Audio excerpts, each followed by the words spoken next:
श्री स्वामी समर्थ. आषाढ महिना हा मराठी महिन्यानुसार चौथा महिना येतो. हा महिना आषाढी एकादशीकरिता विशेष ओळखला जातो. आषाढी एकादशी हा वारकरी संप्रदायाचा सर्वात मोठा उत्सव असून पंढरपूरला विठ्ठलाच्या दर्शनासाठी लाखो भाविक दाखवतात. या दिवसापासून चातुर्मासाची सुरुवात होते. आषाढ महिन्यातील पौर्णिमा ही गुरुपौर्णिमा म्हणून साजरी केली जाते. या दिवशी गुरूंचे पूजन केले जाते. या महिन्यात भगवान विष्णू 4 महिन्यांसाठी योगनिद्रेत जातात असा समज आहे. त्यामुळे विवाह, गृहप्रवेश, शुभकार्य करणे वर्ज्य मानले जाते.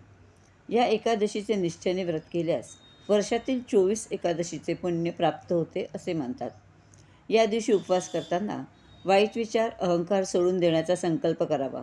सात्विक आहार आणि संयमाचे पालन या चातुर्मासात करावे.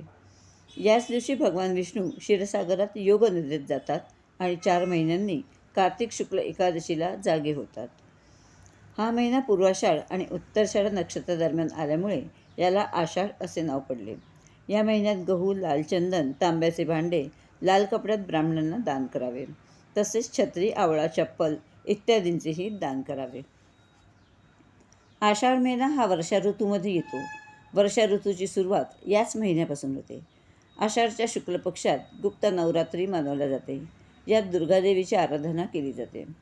आषाढ महिन्याला तपस्या आणि साधना यांचा महिना मानला जातो. म्हणून या महिन्यात शुभकार्य वर्जित मानतात. आता बघू स्वामी संदेश. स्वामी नामस्मरणाचे महत्त्व सांगतात. स्नान करताना नाम घेतलं तर ते तीर्थस्नान होईल. भोजन करताना नाम घेतलं तर तो प्रसाद होईल. चालताना नाम घेतलं तर ती तीर्थयात्रा होईल. स्वयंपाक करताना नाम घेतलं तर तो महाप्रसाद होईल. झोपताना नाम घेतलं तर ती ध्याननिद्रा होईल. काम करताना नाम घेतलं तर ते कर्मभक्ती होईल. घरात नाम घेतलं तर घर मंदिर होईल.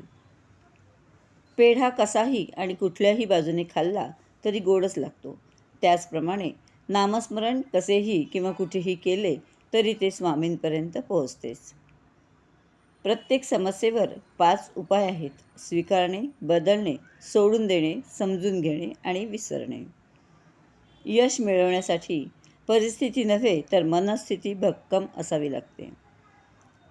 चुकीला माफी असावी, पण विश्वासघात करणाऱ्याची आयुष्यात पुन्हा भेट नसावी. श्री स्वामी समर्थ.